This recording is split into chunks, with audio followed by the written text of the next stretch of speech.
Good afternoon and welcome to the Standing Committee's meeting for Wednesday, January 21st, 2026. All council meetings will be live streamed on the city's website, and for guest speakers, please do not turn your microphones off. Our first order of business is roll call.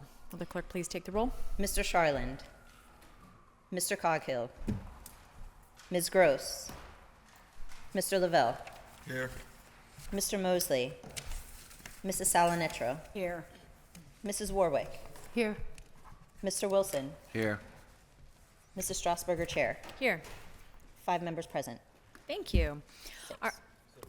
Our next order of business is public comment. I would like to remind all speakers that the rules of council state that comments are limited to matters of concern, official action, or deliberation which are or may be before city council. Profanity will not be permitted. Please state your name and neighborhood for the record, and you will have 3 minutes to speak. Our first registered speaker is Dr. Ronald Lynn Miller.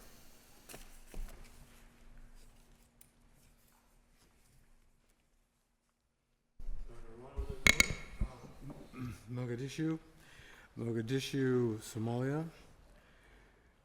Pittsburgh City, Ally Network, Ally City.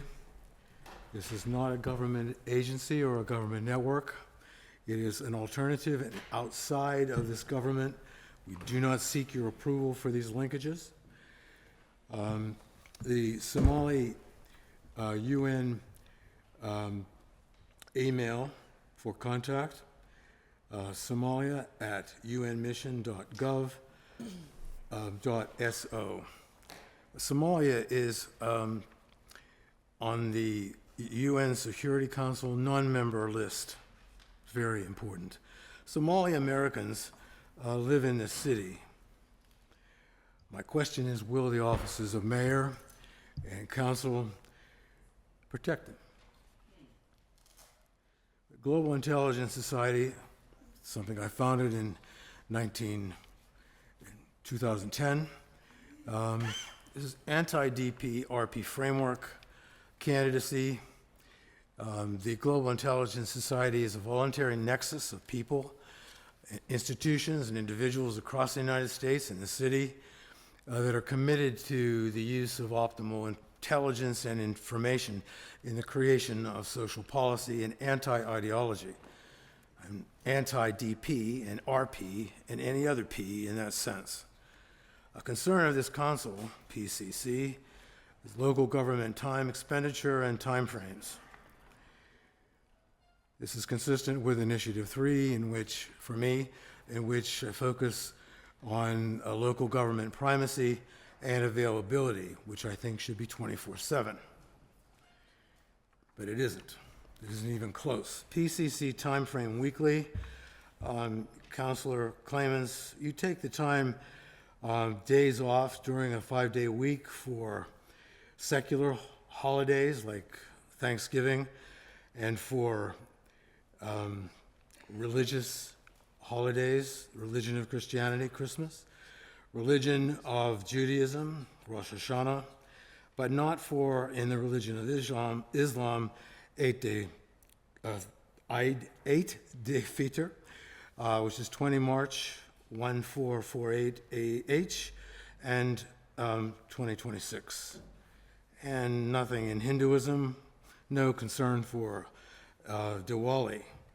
How many hours during the week do you actually spend in engagement with people in person, telephone, text, email? Mr. Coghill, as far as I know, you don't answer emails. You should.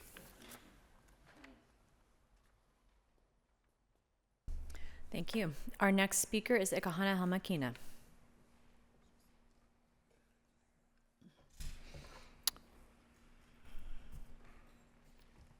We will move on to Ellie Harward.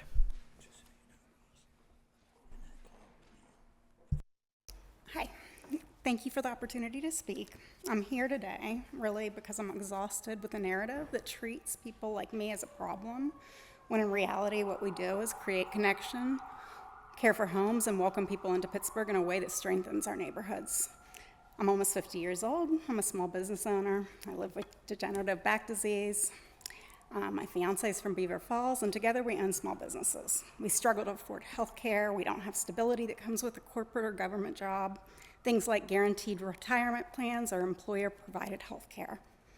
I emptied my entire 401k to rehab 2 properties here on the north side. Sorry, I forgot to say, I'm from the north side. Because I believe in this neighborhood and want to invest in its future. I've put years of love and energy into making them homes that I care deeply for, and to be able to host guests to the city, my family, and any of yours that needs an escape or a haven. If you look at me, I want you to see that I'm your neighbor. I live here, I invest here. I'm not a faceless operator or a distant investor. I have to live with the outcomes of the policies that you pass. For decades, I've seen properties in the north side that were purchased and left vacant. Many still are, sitting down and falling down around us. Some were held by developers who did nothing with them, and others were bought under a banner of community groups and later sold for private benefit. That behavior was allowed and largely ignored. Now, to contrast that with a responsible short-term rental. A short-term rental is a home that's actively being cared for, maintained, and accountable. It welcomes people that choose Pittsburgh because they want real experiences, not a hotel. I host families, medical visitors, weddings, reunions, and people celebrating meaningful moments in our city. Since 2022, there have been 2 incidents that made headlines concerning our short-term rentals in our neighborhood. They matter, but they don't define us and who we are. Compared to broader crimes and years of vacant, neglected property that add no economic value, it's a clear, responsible short-term rentals are not the core issue. I'm not here to debate the line items in this. I'm asking for partnership and that we're part of this conversation as well. No responsible owner wants a problem property. We support real consequences for dishonest guests who book homes for parties. We want that stopped more than anyone else because it puts our homes and livelihoods at risk. You can't control interest rates, we can't control the national housing markets, healthcare costs, access to firearms, but what you can control is land use, and that's why short-term rentals have become an easy target. At the same time, Pittsburgh's positioning itself as a destination city, revitalizing the North Shore, modernizing the airport, attracting major events like the NFL draft, and yet as a growing city who has yet to see an economic boom from tourism, you're proposing limiting how people are allowed to stay here. So I'll ask you, when you travel, are you only booking hotels? And if not, I'll send the rest in. Thank you very much. Our next speaker is Justin Strong. Check, hello? We can hear you. Can you hear me? All right. How you doing, council? I know most of y'all on the council. I want to chime in on the short-term rental bill that's before the council, and just want to make sure that we're keeping in mind the ecosystem that it impacts. Myself and my business, Strong Cleaners, which is based in Homewood, in Kahari's district, we, over the last 3 years, have been working with HostWise, which is the largest short-term rental company in Pittsburgh, and servicing their linens. And even last year, we did over 100,000 in sales, and that's real dollars. I have a minimum of 40 hours of shift work a week just folding between 2 and 3 people, and that's not including transportation hours, processing hours. This is money that goes on people's payroll and cash that goes into their pockets. So I just want to be mindful when we're crafting this. We're not being that we're not being blunt versus, the opportunity to be creative problem solving. As someone that has a background in throwing parties, some of y'all may know, I definitely dealt with noise complaints in my previous life as a venue owner. And I think with these problem guests that have come up over the last few years is that noise is a common factor. And just off the top of my head, if we target and use tools to identify noise, whether it's decimal readers. I know HostWise has those in their establishments. If we can get those in the other short-term rental units, that we could prevent a lot of these issues. And it's very cost-effective. It's more precision. We're not blowing boats out the water because we think 1 in 10,000 may have drugs on it. But we're actually going in and identifying the common thread that leads to these problem host venues. So yeah, that's my piece on it. This is a good thing. Pittsburgh's actually getting, as a young lady spoke prior, is getting a lot more national and global recognition. This is something a lot of us have been working on for the last 25 years. Pittsburgh looks young. Thank you very much. Our next speaker is Chad Wise.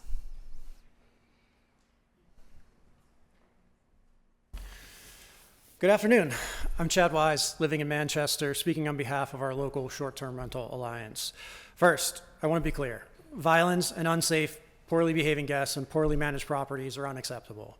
Neighbors deserve peace, guests deserve safety. Council's right to focus on accountability and good regulation is needed. Where we disagree is the approach. If the goal is safety and quality of life, the bill should target harmful behaviors: parties, overcrowding, repeat nuisance calls, non-compliance, and unresponsive operators. Instead, the current bills lean heavily on broad limits and zoning hurdles that will sweep up responsible hosts without a clear link to the actual problems. Before council adopts caps and special zoning processes, we should ask some basic questions. How many short-term rental violations were reported last year? How many calls for service or complaints were tied to short-term rentals? How many unique properties generated those complaints, and how many were repeat offenders? If you can't answer those questions, we should not be regulating with a sledgehammer. We should legislate with a scalpel. Despite public comments, short-term rentals don't increase housing costs, and we now have a real-world case study. New York City functionally banned short-term rentals in 2023. Listings declined 90%, eliminating 40,000 STRs. Yet citywide rents rose over 8% and rental vacancies decreased. The losers were hosts and tourists, where the cost of hotel rooms rose nearly 13%, more than triple the national increase. Broad crackdowns didn't fix housing, they shifted revenue to hotels. Pittsburgh should not repeat that mistake. Based on AirDNA data, Pittsburgh has roughly 2,200 active whole unit listings, which makes up only around 1% of all housing stock in the city.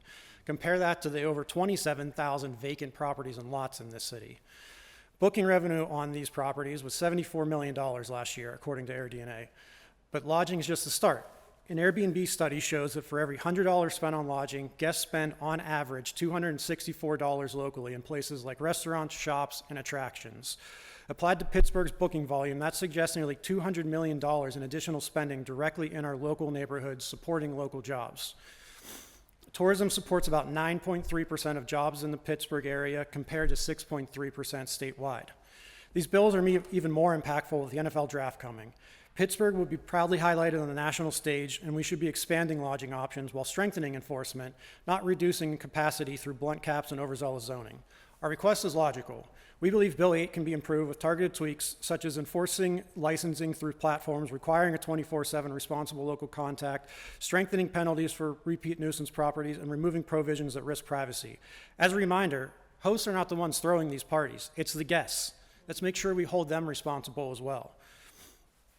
We believe Zoning Bill 9 as written is significant overreach, especially the building caps and zoning structure. Those provisions will eliminate a large share of responsible hosting, damage building values, and stifle investment, reducing desperately needed property taxes.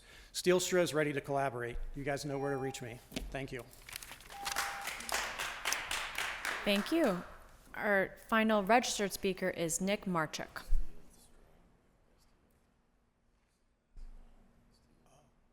Good afternoon. Thank you for the opportunity to speak today. I live on the north side, for the record. My name's Nick. I'm the co-owner of Mega Clean, a Pittsburgh-based company that manages short-term rental operations and hospitality services throughout the city since the year 2018.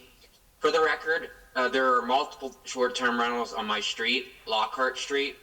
So I speak not only as a business owner, but as a resident who lives alongside this reality every day. I want to begin by being very clear. Short-term rentals should be regulated. Reasonable regulations that protects neighborhoods, safety, and quality of life is appropriate and necessary. The problem is that the current regulations do not regulate, they effectively eliminate the business. In their current form, they would make it extremely difficult and in many cases impossible for reasonable operators to continue operating. This has real immediate consequences. Short-term rentals are not just properties, they're small hospitality businesses. At Mega Clean, we employ 20 local Pittsburgh residents, cleaners, maintenance workers, operations staff, support personnel. These are real jobs, real families, and real livelihoods. Under the current framework, those 20 employees would be out of work. That impact doesn't stop with us. Short-term rentals play an important role in Pittsburgh's visitor economy. Our guests spend money at local restaurants, coffee shops, museums, sporting events, and neighborhood businesses. Short-term rentals help Pittsburgh accommodate visitors during peak activities, festivals, and tourism seasons, supporting economic activity across the city. There's also the matter of tax revenue. Allegheny County collects over $37 million annually in hotel and occupancy taxes.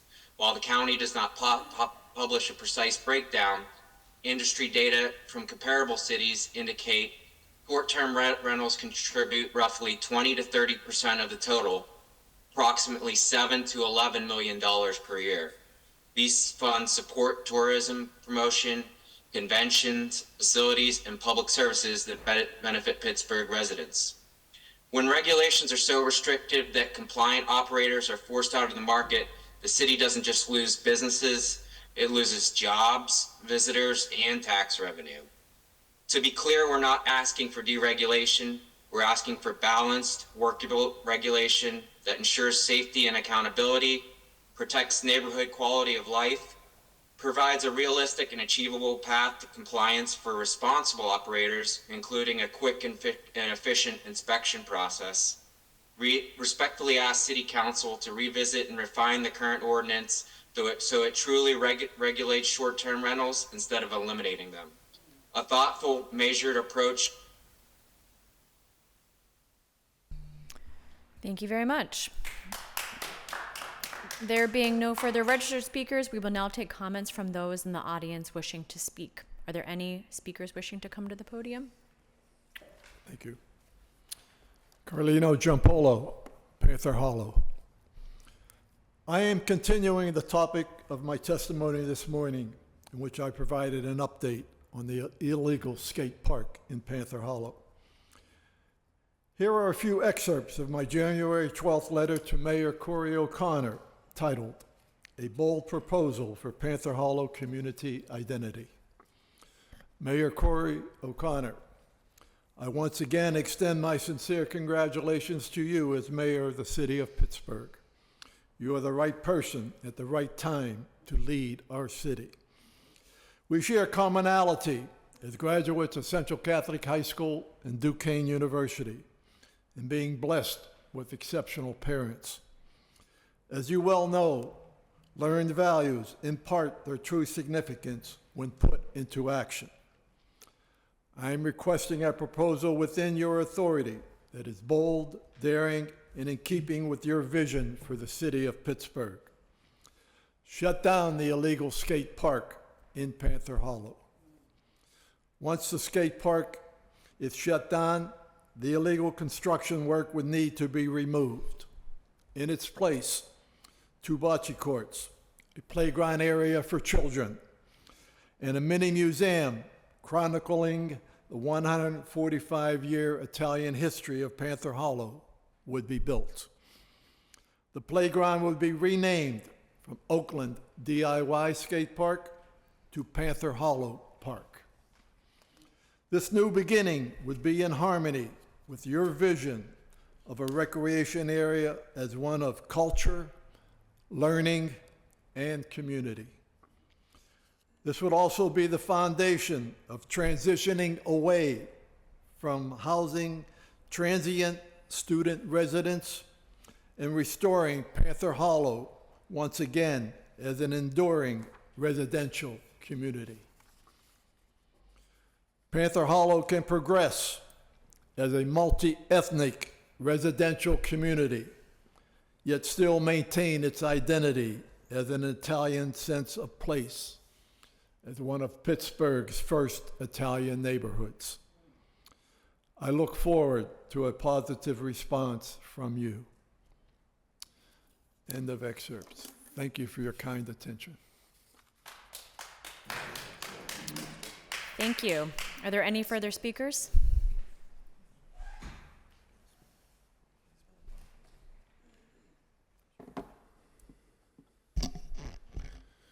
Good afternoon, Council. My name is Corey Dethorn. I'm a son of Pittsburgh, having grown up in the West End neighborhood, resided in Mount Washington. I'm a licensed real estate salesperson, and I've been investing in the city ever since 2012 through construction and renovating properties. First purchased a duplex in Mount Washington in about 2013 that I fixed up myself with my dad. I rented out the downstairs unit, and I started growing my real estate business from there. I'm not a hedge fund. I'm a local guy. I live here. Within the city limits, I've now owned and operate short and long-term rentals, as well as Section 8 affordable housing. Each of these housing classifications, they come with a unique set of challenges and benefits. They all serve a housing need, and they all require ownership that's responsible and active management. I'm here today not to oppose any of the regulations set forth, but to ask for smart, enforceable regulation that can reflect our realities that we see as small-time hosts and the different housing needs in the city. As you heard, many of the hosts here are responsible. We screen our guests. We actively monitor our properties. We respond quickly to issues. I typically respond to my short-term rentals more than I do my long-term rentals. I expect my long-term tenants to cut the grass, to shovel the snow. I make sure that's done in my short-term rentals. There's obviously absentee and irresponsible hosts. Those are the exception. We need a system that can track and penalize those bad actors. What concerns me most about the proposal is some of the regulations itself. There's a lot of subjectivity. The bill introduces zoning rules that are not tied to behavior. It has vague standards, arbitrary caps, in my opinion. For example, limiting 2 units in buildings 20 or fewer. Who decides which 2 units get to be short-term rentals? The first 2 to apply, the grandfathered ones in, the quietest neighbor, what happens when the property is sold or a lease is transferred. So if the real concern is the bad behavior, noise, parties, nuisances, then regulations should target that behavior directly. The city already has some objective measures in place that can target it: inspections, fines, license suspension, and nuisance enforcement. Those are fair, defensible, and enforceable. The critical framework for the licenses must be streamlined and efficient. Other cities have gotten it wrong, creating slow, unclear systems that invite non-compliance, fraudulent licensing, and causing regular owners to go out of business and activity moving underground. Pittsburgh needs housing investment, especially in transitional neighborhoods. Short-term rental revenue often funds renovations that make up long-term and affordable housing viable. 4 of my last 5 projects have been affordable housing projects, and that was helped fund through some of the revenues of my short-term rentals. I understand there's pressure to act quickly in light of recent events, but I ask a simple pause, focus on enforceability, regulate behavior, not speculation, and enforce existing law before layering in new.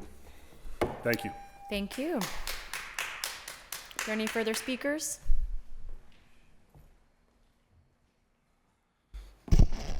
Hello, everyone. I'm Robert Wilson. I own a lot of short-term rentals here in the city. I'm a Pittsburgh guy. I live down by Topgolf, so I've been here. I started doing properties in 2018. I own short terms, I own long terms, and I also have affordable housing. And just as the speaker before me mentioned, there are unique problems and situations you encounter with all 3 versions of those. I would say my short terms are the least likely ones to cause issues. For instance, I got something from insurance. Insurance has been cracking down nationwide because of a lot of the natural disasters recently, and they're just harder on making sure people's properties are in shape.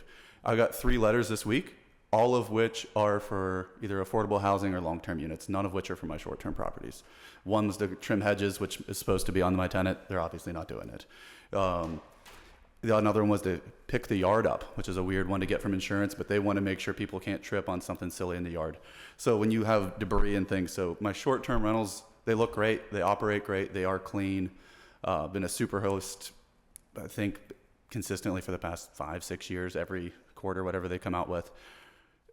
The issues that I'm encountering are for cleanliness, quietness is not coming from that. If we really want to delve into the books, and I don't know if everybody wants to, but it's like, usually I've got a lot further issues with other versions of housing that I encounter. Do I think we should have regulation? Sure. You guys proposed the idea of registering some Airbnbs. I signed up houses, and I got 2 of them scheduled and completed. 2 of my inspections, it went great. And then it's, so we didn't need to continue that process, and I didn't want to just incur fees just to incur fees on myself. So if we want to set up a thing to be regulated and treated fairly, I'm all in for that idea.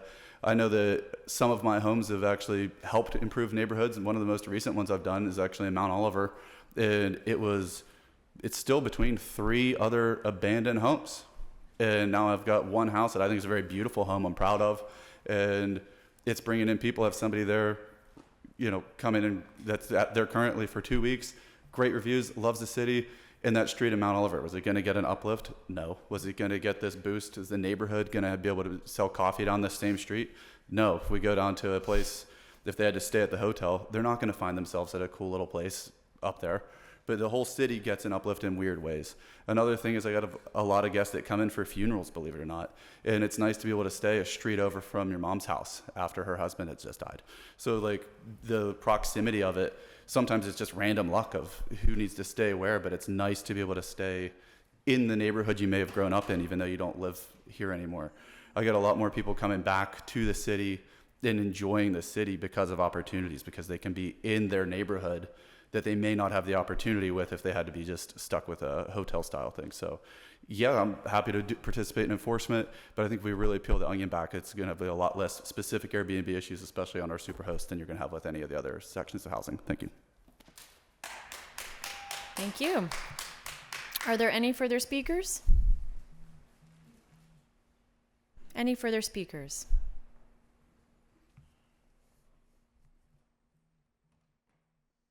My name is Yvonne F. Brown. I live at 715 Mercer Street. That's the high rise up on Bedford with 192 apartments in it. I protest. You just had a meeting on Sunday. I told you this before. I believe that city and state or government is supposed to be different. I fussed about calling Burgess a councilman reverend, because you didn't call the councilmen that were lawyers, so-and-so. What I want you to understand is that Sunday was supposed to, that's when I go to church. You just had the meeting starting at 10. That's when the church starts. I go to church every Sunday, and I protest. And I am going to see about legally if you're allowed to do that. I think you did it so I can't talk, but I'm still going to keep on coming. You know what? I look at Jens. Jens are making, did you hear Dr. Miller? I didn't know Jens was making that much. I think when you making, 60-something, Jens are making a year for 2 days a week that you don't come, and then when you come, you're on the phone. The new lady, I'm telling you, I always had much respect for you, but you sit there and talk to her, and they talk amongst themselves, it's getting on my nerves. And plus the man with the, how much money did you spend to make that park that you made, that skateboard park? How many millions did you spend? Now you're talking about you have to have more taxes. You helped do it. You spent money on a park that is messing with the old people. But you spent it because you said it's so good. And you, Miss Gross, I'm trying not to get like this, but every time I remember her standing up there, 90, but we decided we'll take Lawrenceville. We had to go to Lawrenceville. We can take one bus to come down here, but we had to go to Lawrenceville. That's 2. If you take one bus from Lawrenceville to here, you could have did that. I'm showing you how you treat us like we're nothing. You discriminated against us, so we couldn't even speak. And when we didn't, the police went down there and took the owner. The police went down there because he used to call every time they would mess with him. And the black chief of police would stop him. But once he was gone, the police come, who you gonna call? Ghostbuster. They tasered him in his own building. That's the same as his home. His wife has a business next door. They pay taxes, but you tasered the black man because you didn't let him get a chance. He didn't even know we had that meeting. Do you understand they have meetings that we don't know about? But to have it on Sunday, hey, I'm filing, and I hope I win. I'm telling you, I'm filing a lawsuit because I come every day. I come every time I can. I don't come on Sunday. I go to church. And that's what we're supposed to do, church, not with just playing games. Ooh. Thank you. Next speaker, please. Special Agent Sunshine. I'm gonna stick with. I'm gonna stay right here with Martin Luther King's quotes. I think I'm gonna stay there all throughout February. Black History Month. Praise God, Lord. Thank you for divine intervention in this case. Dr. King said, an individual has not started living until he can rise above the narrow confines of his individualistic concerns to the broader concerns of all humanity. That's powerful. And the reason I chose that one is because Donald Trump, I love you with all of my heart. I wish I could hug you. But it doesn't matter how big the tanks, the battleships that you buy are, it doesn't matter how beautiful you think they are. Ephesians 6:12 says, for our struggle is not against flesh and blood, but against the rulers, against the authorities, against the powers of this dark world, and against spiritual forces of evil in the heavenly realms. Justice Department, I love y'all as well. But if God hired me, who's gonna fire me? God led me here to fight the injustice of what? Identity theft fraud? Shine a light on it, sunshine. Computer fraud. Illegal guardianship, conservatorship illegally. Insurance fraud. Y'all kill people for money, huh? Y'all don't make enough. That's so sad. It's so sad. It's a paper trail on y'all. Y'all better stop. I curse to death every witch, wizard, and warlock in this building, in the world. I curse to death every voodoo practitioner in their bloodline. This is how God is destroying them. Is this where we have to go with it? I will curse you to death until you're all gone. I was sent here to do it. I will not stop. Romans 8:31, if God is for us, who can be against us? Really, you guys? Come on, y'all. Y'all will never have more power than the Almighty God, ever. Ever. John 16:13 says, but when the Spirit of truth comes, he will guide you into all truth. He will not speak on his own. He will speak only what he hears, and he will tell you what is yet to come. Have I not yet been doing that? Have I not been doing that since I've been here? No phone. I'm not being guided by anybody but him. Whatever come out of my mouth is what he tell me to say. And the truth is, life is short. Injustice anywhere is a threat to justice everywhere, says Dr. Martin Luther King Jr. I will always love you. Thank you, Jesus, for using me as a vessel. Amen. Thank you. Are there any other speakers? Seeing no further speakers, we will move on to our standing committee agenda. Our first committee is the Finance and Law Committee, and we have new papers 2026-6. Resolution authorizing and directing the mayor, solicitor, director of planning, and director of Office of Management and Budget pursuant to 204K of the Home Rule Charter to provide appropriate notice and terminate contract Sasaki and Common Cause Consultants per Article 3.2, termination of the agreement. Madam Chair, I think maybe we should read 007 with it. Resolution authorizing and directing the mayor, solicitor, director of planning, and director of Office of Management and Budget pursuant to 204K of the Pittsburgh Home Rule Charter to provide appropriate notice and terminate contract HR&A Advisors and Urban AC LLC per Article 3.2, termination of the agreement. Motion to hold both bills for 4 weeks. Discussion? Seeing none, all those in favor of building Bills 6 and 7 of 2026 for 4 weeks, please indicate by saying aye. Aye. Aye. Bill will be held 4 weeks. That brings us to Bill 16. Ordinance supplementing the Pittsburgh Code of Ordinances, Title II Fiscal, Article 5 Special Funds, to add a new Chapter 239 Fleet Vehicle Fund, to create a Fleet Vehicle Fund to fully fund the City of Pittsburgh's fleet needs and establish the purposes for which monies in the fund may be used. Motion to approve? Second. Discussion?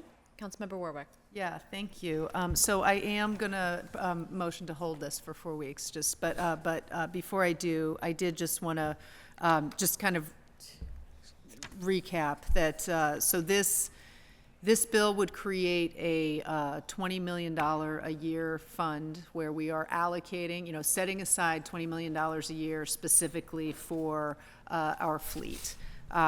We have heard, over the past couple of years, I know since I've been on council, the past 3 years, of the dire situation with our fleet. We have ambulances that are breaking down on the way to calls. We are unable to get the snow up off, in a heavy snow event, to get the snow up within the 24-hour period that we should. There are concerns about fire trucks possibly, being out of commission in firehouses. And we have environmental service crews who show up to work and have to wait for a truck to come back from a route before they can start their route. We have heard from the Office of Management and Budget in their reports that if we don't significantly invest in our fleet, to begin really significantly investing in our fleet, that we can see, that we can expect frequent service disruptions by 2030. Controller Heitzler has, reported that in order to bring our fleet within 100%, with 100% of our vehicles operating within their reasonable life cycle, would cost $206.7 million over 5 years. That is, roughly $41 million a year. So this is not even halfway to where we would need to be investing over 5 years. This is, $20 million a year. We have been told over and over again that that is the bare minimum, just to kind of keep our head above water with the fleet. Over the past 30 years, we have just been consistently underinvesting, right? And this is across multiple administrations. So that's why I feel that it's time for this council to sort of put its foot down and say, look, this has been a consistent problem. It will continue to be a problem, and we need to direct, not just administrations today, but administrations well into the future to adequately invest in our fleet. And also, we recently raised taxes on Pittsburghers. And by doing that, we were able to bring the 2026 fleet investment from $10 million up to $20 million. And so that's something that I think that we should continue to do. With that, I know that Chief Procurement Officer Oltzinger is on, I believe is on the Zoom. She may have had to go because I know she had another meeting. No, I'm here. Okay, great. And then also Director McDevitt, if you'd like to come up. So just so we have some representation from our procurement team and from the ELA. I just wanted to give you both the opportunity to kind of reiterate what I know that we've heard you say before at this table. So if you'd like to go ahead. Sure. And we've all been talking for months and years. I believe Councilman Wilson put in an annual fleet report, which I appreciate because that really gives you all the information to really understand the details of the dire situation. Raising taxes, we definitely want to make sure that we are investing back into our fleet so that we can provide those services that people want and that their tax increase can help pay for. So it will be nice to have them be able to see that on a consistent basis as snow gets picked up faster because we have more snow plows, as garbage pickups are not missed. So investing $20 million a year is a great start, and what that will allow us to do in procurement and the ELA, we will be able to negotiate longer term contracts because we know we will have funding. We're not guessing from year to year. We can more strategically plan our investments. I think you've heard many times of, if we order a fire truck today, we won't get it for almost 4 years. So if we do an RFP for pumpers, we can offer a longer term contract for multiple year purchases, which will allow the vendors to know that those purchases are coming. We can get in their pipeline sooner because they're planned purchases, and it can secure us better pricing, committing to higher quantities and longer term commitments. Pete McDevitt, City Council Budget Director, also the Treasurer for the Equipment Leasing Authority. I just to echo what you had said, what Chief Holzinger said, we have an old fleet. Almost half of it is over the recommended life cycle. To get up to 100% replacement would cost over $200 million over 5 years. So this is a great first step. It costs us a lot of money and a lot of downtime and operations to not have a fully functioning fleet. So this is, I think, an important first step towards putting adequate investment in that so that the workers have the tools they need to do the jobs. Thank you. Yeah, and I think too that it's important to acknowledge that there is great hope of having funding come in from our nonprofits, et cetera, from other sources. I know folks on council are working on other ways to increase revenue. Looking forward to all of that.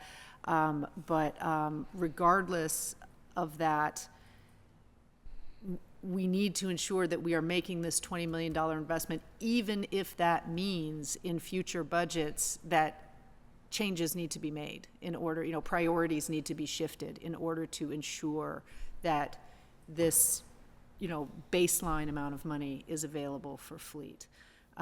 With that, so I will motion to, I know the more discussion perhaps now, but I would like to motion to hold for 4 weeks so that, again, the incoming administration, it's a new administration, everyone's getting up on their feet. I want everyone to have a chance to look at this and sort of understand it better.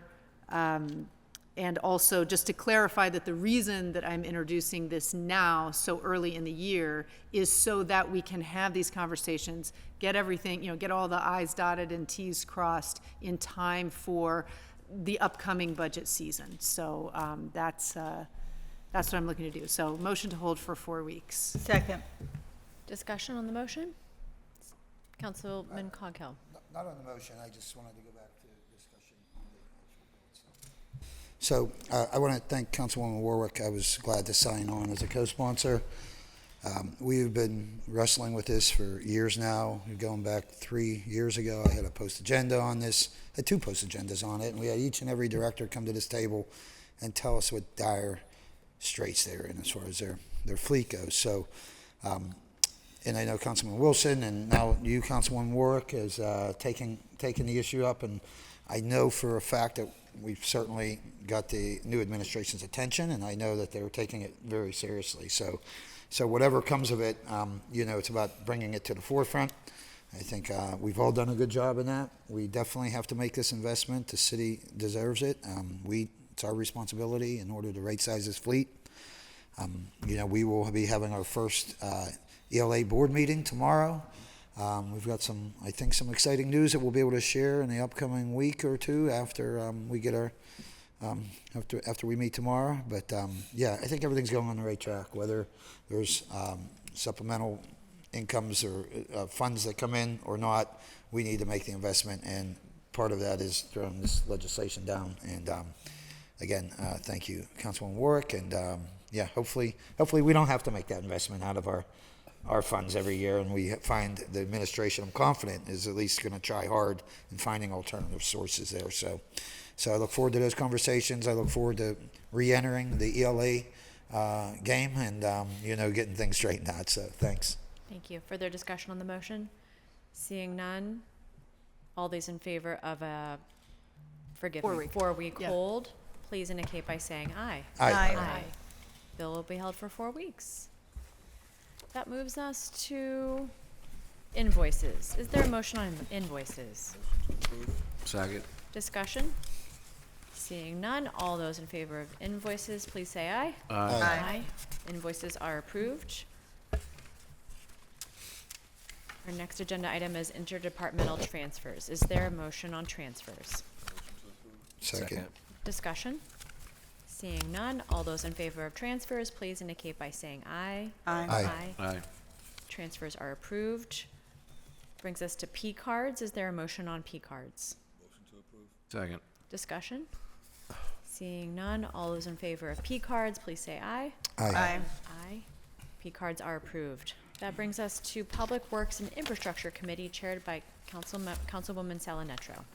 New Papers Bill 10, Resolution authorizing the mayor, the director of the Office of Management and Budget, and the Department of Mobility and Infrastructure to enter into an agreement or agreements with the Pennsylvania Department of Transportation's Green Light Go program for the purpose of receiving grant funds in the amount of $1,394,029.06 for intersection upgrades at 3 locations in the city of Pittsburgh. The grant requires a match from the city of Pittsburgh in the amount of $348,507.27 for this stated purpose, for a total project cost of $1,742,536.33. Motion to approve? Second. Discussion? I don't see anybody here from Domi. It looks like Councilmember Warwick has a question for discussion. Oh, I don't have a question. I just wanted to say that one of the intersections here is Mifflin and Interborough in Lincoln Place. And I just want to give a big shout out to the 31st Ward Community Action Group and also AARP. AARP came out and did a walk audit with the community group. It was, it was a great event. It was a good afternoon. It was really hot outside, and gathered a lot of good data about this intersection, which is really terrible for pedestrians. It's not great for cars either, but, it was, by the community working with AARP, that walk audit was really helpful in getting, in sort of securing that grant and getting that intersection put on the list for Green Light Go. So I just wanted to shout out to everybody who participated in that. Congratulations. Any further discussion? Seeing none. And I know there was a desire by the chair of the committee to have Domi say a few words to the council on this matter, but certainly there's time between now and next Tuesday if anyone has questions directly on this bill. All those in favor of Bill 10, please indicate by saying, oh. Okay. We are discussing the Green Light Go program. We understood that Domi was interested in briefing council on this, so just in time. A little late. Elevators took a little long. Jeff Scallican, Acting Director for Domi. So for the Green Light Go, this is for 3 intersections. The 3 intersections are North and James, Interborough and Mifflin, and Steuben and Lorenz. Steuben and Lorenz will be 2026 construction, and the other 2 will be in 2027. Thank you. Any further discussion on the bill? Councilman Director, what does it do? I mean, what exactly? We're getting new signals. Just new signals? Yep. Is that what it's about? Yep. Okay. There's signals there and just replacing. We've been really successful in the past, 5-6 years on Green Light Go money. So it's 80% federal. So right now it's 1.3 million and change, and the local is $348,000. So we're getting 3 new intersections with new signals for $348,000 for city dollars. Great work. That's your grant writers, I guess. Yeah. Good job. You guys do really well in your grant writing, it seems. 5 or 6 years straight with the Green Light Go. Right. No, good work. Thanks. Thank you. Any further discussion? Seeing none, all those in favor of Bill 10, please indicate by saying aye. Aye. Bill 10 is preliminary approval. We'll move on to Bill 12. Resolution authorizing the mayor and the director of the Department of Mobility and Infrastructure to take all necessary actions to acquire and secure a right-of-way, aerial easements, and permanent and/or temporary construction easements as needed, including the taking of property by eminent domain if necessary, involving the California Avenue Bridge project at no cost to the city. Motion to approve with discussion? Second. Second, with discussion, Councilwoman Salinetro. Want to give us an explanation of a little bit of background information on this, what you do? Sure. This is California Avenue Bridge. We are wrapping up preliminary engineering right now. We're getting ready to start final design. This is for the construction of the project. So this is to take slivers from both sides of the bridge. I believe the property is Allegheny County, so it's just little slithers. It's not a house or any property, but it's like coming to the approachments of the bridge. We need this property to be able to reconstruct the bridge. We're looking to put this bridge out to bid. Probably the end of the 2027, early 2028 will be construction, full-blown construction. Councilman Wilson. I just want to say thanks for all your efforts on that bridge. Yep. Much appreciated. Definitely for the residents that show up to the Bright Heights community meeting, and I really want to see some progress on that bridge, so thanks. Yep. Further discussion? Seeing none, all those in favor of Bill 12, please say aye. Aye. Bill 12 gets preliminary approval. Bill 13. Resolution authorizing the mayor and the director of the Department of Mobility and Infrastructure to take all necessary actions to acquire and secure a right-of-way, aerial easements, and permanent and/or temporary construction easements as needed, including the taking of property by eminent domain if necessary, involving the West Carson Street Bridge project at no cost to the city. Motion to approve with discussion? Second. Discussion, Councilwoman Salinetro. This is kind of the same as California Avenue, but this one's a little bit different because on the one side of the bridge is actually McKees Rocks. Yep. So we're acquiring, again, slivers of property on McKees Rocks' behalf. So it will not be City of Pittsburgh property, it'll still be McKees Rocks, but we need the property to go in to reconstruct the bridge. This bridge, we have a construction date to put it out to bid in September 2027, so you'll see about 2028 the work actually starting. Have you worked with the McKees Rocks We have. Community Council and their mayor to? Yeah, they've been great. Okay. Yep. Thank you. Further discussion? Councilman Coghill. Yeah, just quickly, when we acquire other municipalities' properties, do we buy them, or they give them to us, or just give us it right away? Or? Yeah, this is right away, so it's like a little slither, so Yeah, like it'll be in the City of Pittsburgh hands, like when we do construction, and it's no money, so at the end, we'll just give it back to McKees Rocks. We just need it to do the project. Got it, yeah, okay. It has to be in city right Yeah, well, away. I'm glad to hear they cooperate down there. I know that little bridge, it's, They've been great. we're replacing the whole bridge, is that right? Yeah, great, Yeah, McKees Rock's been great the whole time. yeah. Okay, thanks. Yeah. Further discussion? Seeing none, all those in favor of Bill 13, please indicate by saying aye. Aye. Affirmative recommendation. Bill 14. Resolution providing for an agreement with CSX Transportation, Inc. for preliminary engineering work on the Elizabeth Street Bridge rehabilitation and providing for the payment of the cost thereof not to exceed $19,580, reimbursable at 100%. Motion to approve with discussion? Second. Discussion, Councilwoman Salinetro. Okay, this is actually 100% federal dollars. We have this money, it's part of the PennDOT project funding, let me rephrase that. This is actually to give it to CSX so they can review our engineering plans. We expect to have a public meeting in September, or springtime, I should say, in September, in the summer of 2026, and the construction will be in June of 2028.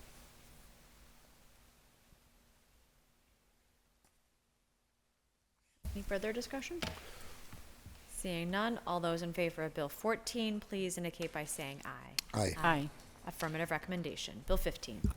Resolution granting unto Brashear Association Incorporated, their successors and assigns, the privilege and license to construct, maintain, and use at their own cost and expense, at no cost to the city, a retaining wall, steps, and planters at the intersection of Bosman and Grape Street in the 30th Ward, 3rd Council District of the City of Pittsburgh. Motion to approve with discussion? With discussion, Councilwoman Salanetro. Can you give us a little bit of background information about this? Sure. This is Brashear Association Incorporated. They're doing the work, and it's to reconstruct an existing set of steps and a retaining wall by the community parklet. It's located at the intersection of Grape Street and Bosman Street. The existing set of steps and the wall on Grape Street will be removed and reconstructed. During this process, they're going to add 6 trees, 3 planters all along Grape Street. The reconstruction will have little to no impact on the existing right-of-way. All utilities sign off on this and no easements are required. When this is over, they own that property. Okay, they're not going to come back to the city asking for us to maintain or? Nope. Okay. Okay. Any further discussion? Seeing none, all those in favor of Bill 15, please indicate by saying aye. Aye. Affirmative recommendation. Thank you very much. That moves us on to the Human Resources Committee, chaired by Councilperson Charland. New papers, Bill number 5, resolution amending Resolution 559 of 2022, authorizing the mayor and the director of the Department of Human Resources and Civil Service on behalf of the City of Pittsburgh to enter into a professional services agreement and/or contract with Industrial Organizational Solutions, Inc., for professional consulting services in connection with police lieutenant and police sergeant position job analyses, and providing for the payment of the cost thereof not to exceed $276,000 for a new not to exceed amount of $375,000. Motion to approve. Second. Discussion? Seeing none, all those in favor of Bill 5, please indicate by saying aye. Aye. Affirmative recommendation. That moves us on to Land Use and Economic Development Committee, chaired by Councilman Wilson. Deferred papers, Bill 2024-0959, ordinance amending and supplementing the Pittsburgh Code, Title 9 Zoning Code, Article 6, Chapter 919, Signs, to create and establish the North Shore Entertainment District and set forth regulations for neighborhood or district gateway signs. Second. Sorry, motion to approve discussion? Second. Question, Councilman Wilson. Thank you. All right. So this brings us to Bill 2024-0959, as you heard. I had my staff send out by email maybe the sheet that gives an overview of some of the changes that you may be aware of, and also just to explain the bill, because the last time it was before us, it did look different. One of the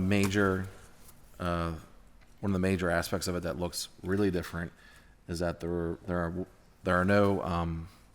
isn't a path here in this bill for large billboards that will be seen from the highway in terms of advertising. So if we go back in time, this all started for multiple reasons why. One of the main purposes was to try and create some revenue for nonprofit museums such as the Warhol, and create a path for a revenue stream for them to maintain business. And we were able to work through a lot of these issues at the Planning Commission, with the Planning Commission and the zoning administrator at the time, Corey Lehman. We had several meetings to discuss and really start from scratch in a lot of ways on how we're going to collaborate on this bill. So this is way before my time that the stakeholders, stakeholders from Acrisure Stadium, which probably at the time was Heinz Field, and then PNC Park, SEA. There was so many different stakeholders here that wanted to see something change so there's a better path to get signage up on these structures that aren't typical structures that we see, like buildings that have stories, these other, the facades and everything that, are created by the, however they, design the stadiums. this was, they wanted a clearer path on how they could put signage on the structure. And so I believe that was started, 10, 15 years ago. A lot has changed, different demands and different times, and quite frankly, I think that, it's a good way that this bill really allows that area to promote itself, not only now during the draft and in the future. It really puts us in line with other cities that have these entertainment districts. I think people that are moving there definitely know they're moving, next to a PNC Park. I mean, they're literally building, apartments right across from PNC Park. They know what they're getting into, and I think this will allow those different businesses, the teams, the museums, everyone down in that space to promote it in a way, like I said, that I think will be beneficial for them. And and then all the different ways that revenue comes back to us because of what's all the entertainment that's happening down there. And so throughout those meetings, we were able to come to a piece of legislation, a zoning amendment that would get unanimous approval. It did. We had the public hearing here just yesterday. We had 2 speakers, and it was a good conversation, good presentation by everyone that showed up to present, which was Sean Gallagher and also Bill Colano. They both represent all the stakeholders in that space. And then also we had Kate Ricketts as well from the planning department. And I believe Kate is online for very specific questions, but I just wanted to, for council, I just want to make sure we had this overview here because it has been some time. You can see the timeline here that we're going back, into last year, literally into the summer, in June when we sent it over to the Planning Commission. So happy to discuss the bill, but I appreciate everyone's support on this and looking forward to getting this done for all the stakeholders and for Pittsburgh. Thank you. We have Councilman Coghill, followed by Councilmember Warwick. Thank you, Madam Chair. And Councilman Wilson, I want to thank you for pushing this through. Like you said, we serving on the SEA board, we had taken this up. We have a garage down there, and I think it's one of the sites that they were looking at. I also understand, I believe the Warhol is on board with this. It's really like art. I don't want people to get the wrong idea. We're putting these big, huge, massive billboards up, basically. It's really different and unique, and I think actually adds to the whole artistic vibe that we have down there with Warhol and everything else. So I'm in full support. The SEA board was in full support. I'm glad to see it get over the finish line here, well, at least next Tuesday, hopefully get it over the finish line, and then all parties can proceed. So just wanted to thank you for your work. Thank you. Councilmember Warwick. I just wanted to say that I happened to be at the final City Planning Commission hearing for something else, but heard this bill, and it was I don't know if I'd call a planning commission meeting a love fest, but there was lots of everyone really worked hard, like watching everyone speak to this bill, like between the zoning team and the folks working on the project and Councilman Wilson, like everyone put in lots of work, and it was nice to see a resolution, of compromise. Everybody seemed to have. Usually, they say compromise means you don't get what you want, but I think in this situation, lots of compromise, and everyone seemed to be very happy with the outcome. So, congratulations. Further discussion?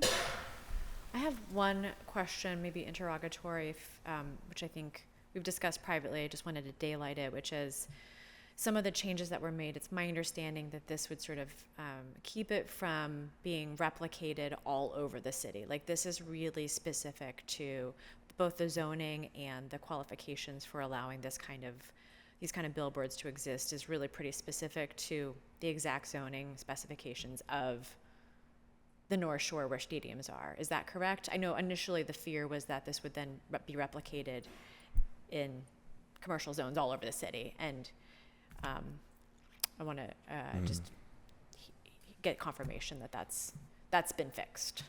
Yeah, this is just specific for this area where we actually identified the parcel numbers and everything. Down to the parcel numbers. Okay. Thank you. Any further discussion?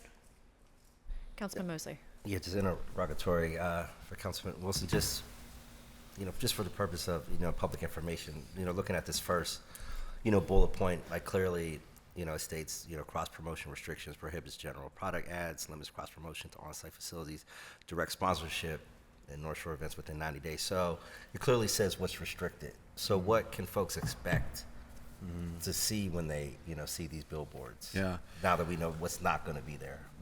And obviously I know you're not going to be programming the billboards yourself, but if you could give just a little bit of insight on that.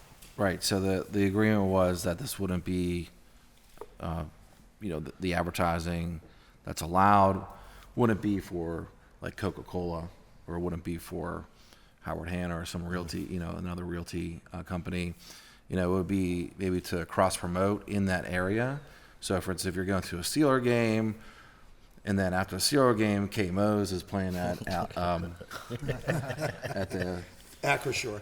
No, yeah. At the I like it. Let's keep going. Let's continue down this line. At the concert venue, Right.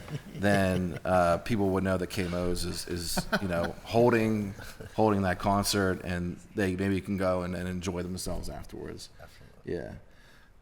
Likely, if Call Hill Roofing couldn't get like an ad there, but you still could see PNC Park, promote after the game, go to, Southern Tier for, there's gonna be this band playing. So, I think it's there was a big compromise, and I think what's recognized, by Councilperson Warwick was, literally we had meetings where Corey Lehman put up a definition of collaboration, and also a pie chart what that means, and we literally started from scratch. Right. Because a lot of people coming into this conversation do not like signs. Right. Different people. Yeah. Well, just in general, even people. So we wanted to make sure that this was we were meeting in the middle on a lot of these conversations.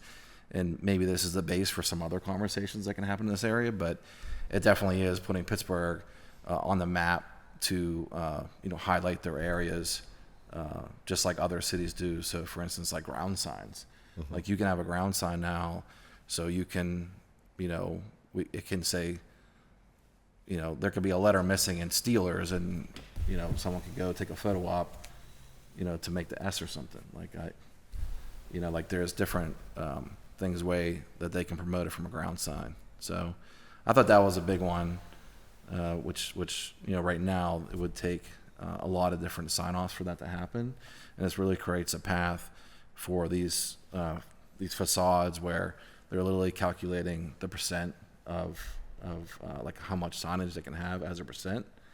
And I think everyone collaborating in a way where we're getting somewhere. Everyone's not getting what they want, definitely in this legislation, the stakeholders, and originally what they wanted, but it's going to be so much more efficient for everyone involved, to actually get these signs up and to promote the area. And is there a particular timeline when we can expect to start to see the signage on the North Shore? You're going to see in the draft, so you should be able to see this immediately. You should be able to see some of the temporary event signs that. Typically may take, some more time to get approval, that we can get some faster approval, and this can happen, much sooner. So I think you'll see a difference, pretty quickly with the draft. Thank you. Yeah. Thank you. Any further discussion? Seeing none, all those in favor of Bill 2024-959, please indicate by saying aye. Aye. Aye. Affirmative recommendation. Congratulations, Councilman. New papers, Bill 8. Ordinance amending and supplementing the Pittsburgh Code, Title 7, Business Licensing, Article 7, Service Businesses, adding a new chapter 768, Short-Term Rental Housing. Motion to approve. Discussion? Second. I'm defer Any to, discussion? I'm going to defer to Councilwoman Gross. Thank you, Councilman Wilson. And first of all, thank you to Councilman Wilson and Councilman Coghill for being co-sponsors. I'm going to motion to hold for 3 weeks on both of these bills, so this bill and the next one, because we worked with the directors of the previous administration on, from the law department to the mayor's office to planning and zoning, and so it's still taking some time to schedule to get everybody up to speed, and I wanted to make sure we had those conversations. With a motion to hold 3 weeks. Second. Discussion on the motion. All in favor of a 3-week hold, please indicate by saying aye. Aye. Bill be held 3 weeks. Bill 9. Ordinance amending and supplementing the Pittsburgh Code, Title 9, Zoning, Article 5, Use Regulations, Chapter 11, Primary Uses, 11.02, Use Table, and adding Section 911.04, A101, Short-Term Rental, and amending and supplementing the Pittsburgh Code, Title 9, Zoning, Article 5, Use Regulations, Chapter 912, Accessory Uses and Structures by adding Section 912.09, Short-Term Rental. Motion to hold 3 weeks. Second. Discussion. Seeing none, all in favor of a 3-week hold, please indicate by saying aye. Aye. Bill be held 3 weeks. That brings us to Innovation, Performance, Asset Management, and Technology Committee chaired by Councilwoman Gross. New papers, Bill 41, Ordinance supplementing the Pittsburgh Code of Ordinances, Title 1, Administrative, Article 7, Procedures, by adding a new chapter, Chapter 173A, Housing Data Dashboard. Motion to approve, brief discussion. I need a second. Oh, second. And I'll defer to the bill sponsor.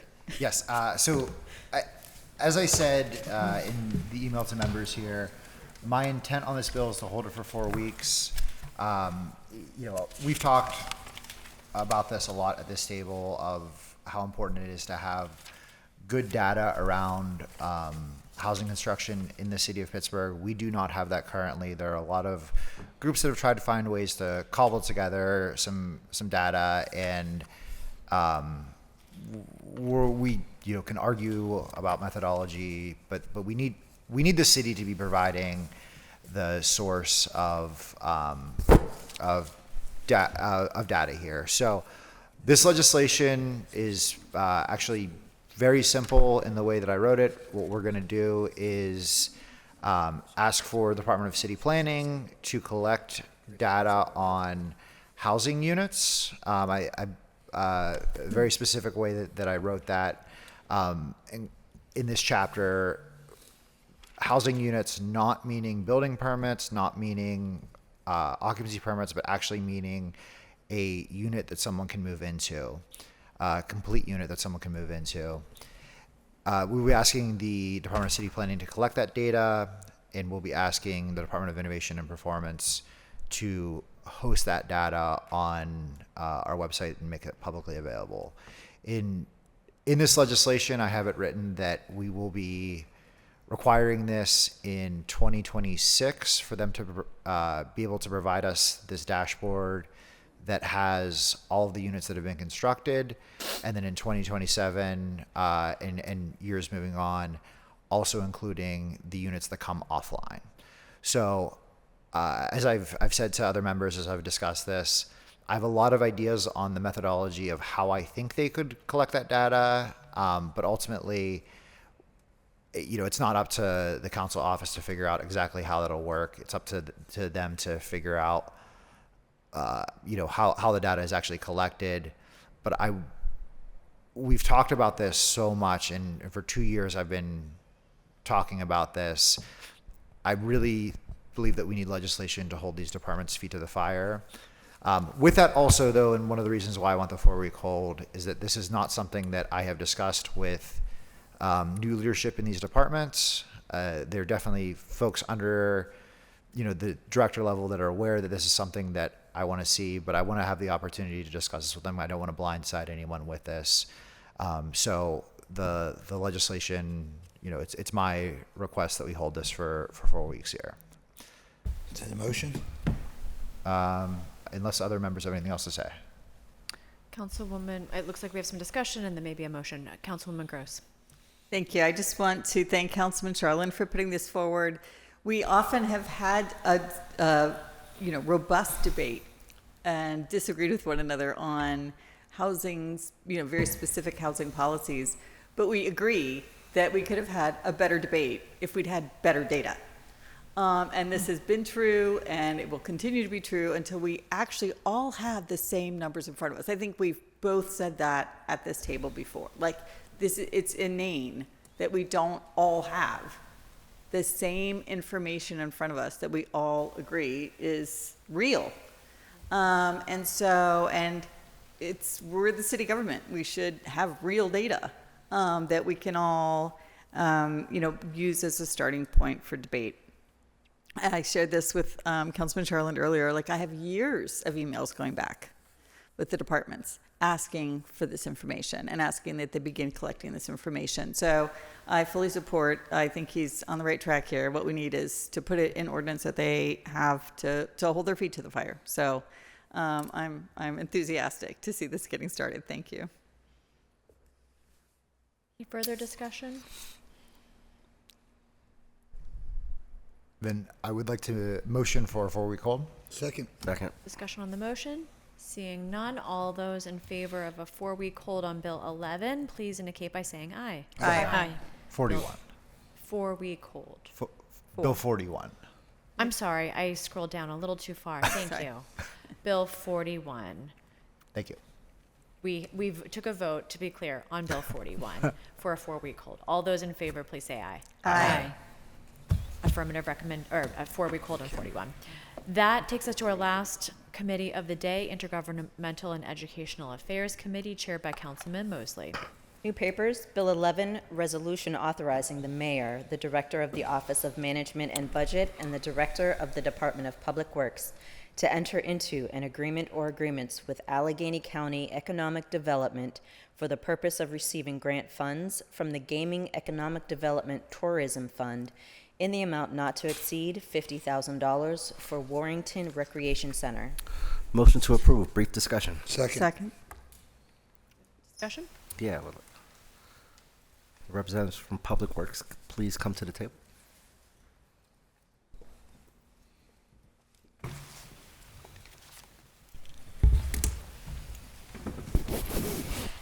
Chris Hornstein, Public Works. John McClory, Public Works. Yeah, just give us a brief description of this project. Yeah, absolutely. So we're renovating the Warrington Rec Center. That's in Councilperson Charlin's district.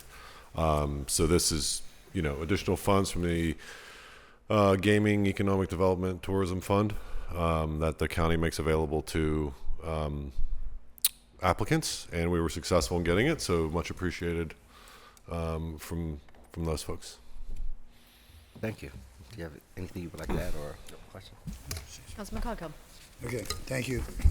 I just really wanted to call John to the table. He's going to have to get to know us real soon, especially being the time of year. We're all familiar with Mr. Hornstein.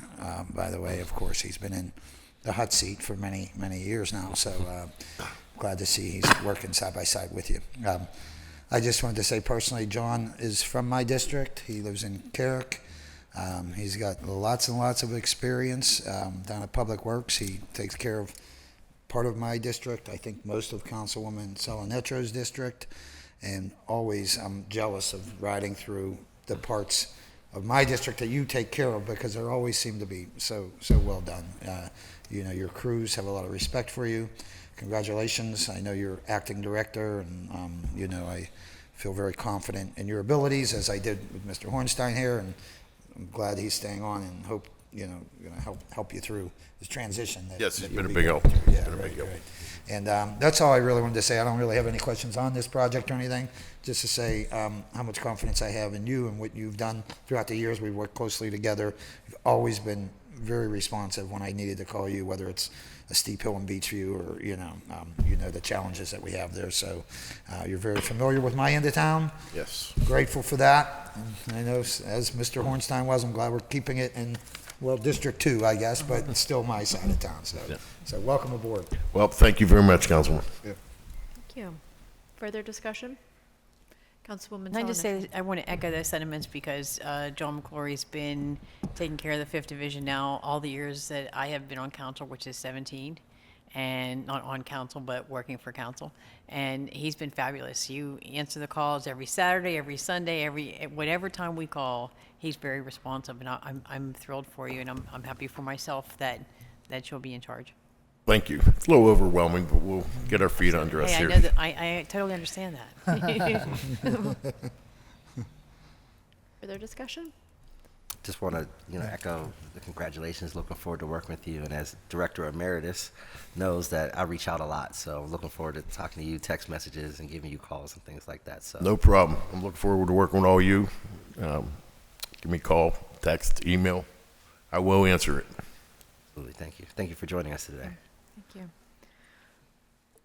Seeing no further questions, all those in favor of Bill 11, please indicate by saying aye. Aye. Aye. Affirmative recommendation. Thank you very much. Thanks again. That brings us to the end of our standing committee's agenda. We do have meeting announcements, and that is that next week, council will hold their regular meeting on Tuesday, January 27th, and standing committees meeting on Wednesday, January 28th, both at 10 a.m. Also next Tuesday, January 27th at 1:30 p.m., council will hold a cablecast public hearing on bills 39 and 40 regarding referendum questions relative to changing the budget approval rules and changing public hearing notice requirements. Speaker registration will close at 11:30 a.m. on the day of the hearing. To register to speak at these meetings, please fill out the sign-up form on the council meeting webpage by the deadlines, and you may also call the clerk's office at 412-255-2138. Is there anything from members? Seeing none, I'll take a motion to approve the minutes and adjourn the meeting. So moved. Second. All in favor? Aye. Meeting is adjourned.